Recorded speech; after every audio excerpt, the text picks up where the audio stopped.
Hello, I'm Andy Bastable from Oxfam. And I'm Michelle Farrington, also from Oxfam. Andy, you're really fancy dressed. What's up today? What's the occasion? It's not a fancy dress, it's a tiger worm dress. I'm dressed as a tiger worm to celebrate all those little tiger worms that are in all those tiger toilets around the world eating human waste. Impressive. I really love your outfit. So you wanted to meet to talk a little bit about sanitation and the impact of COVID-19 today. I'm really curious to hear a little bit more about what you think. Yep, it's a big subject. Quite a few years ago, agencies would go into emergencies and just do water. Nowadays, all agencies realise that even if we have perfectly clean water everywhere, if there is human waste in the environment, there is a big public health risk. So good sanitation is equally, if not more important. Right. Promoting safe sanitation is particularly relevant during a disease outbreak. Using agency latrines and hand washing are vital to reduce the spread of disease. Exactly. That's where the problem lies. We've visited a number of refugee camps around the world last year and found, there's many concerns and anxieties about using the shared latrines. The question is, will such fears intensify amid this global pandemic, particularly in contexts where health systems are weak and there's little treatment or testing capacity? But why are there such fears around using latrines in the first place? Well, from the field research, it's clear there's a whole variety of reasons, especially for women and girls.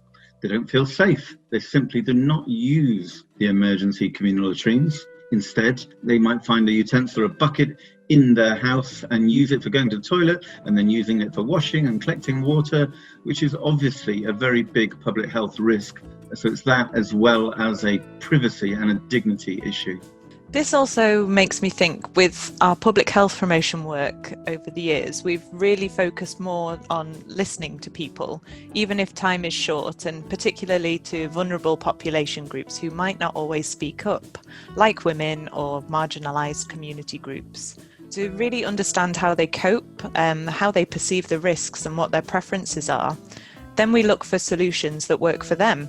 Is this an approach that would work in the context of sanitation? Yes, definitely. It's both elements. One, we need to consult the communities. And two, we need to modify those latrines based on the feedback. And that's where the whole Sani Tweaks approach comes in. We've done a lot of work on Sani Tweaks, and we've had great experiences in terms of putting WASH practitioners into the shoes of latrine users. But we want to continue with that, but COVID-19 means we're not able to do so in person at the moment. What's the best way to move forward? Well, the Sani Tweaks approach is more relevant now than ever. It's crucial that the momentum built up from last year continues and increases into 2020. And that's why we're here today doing a virtual version of the Roadshow. So then I think it's time to really dive into Sani Tweaks. Bye everyone. Bye-bye. Happy Worm Day.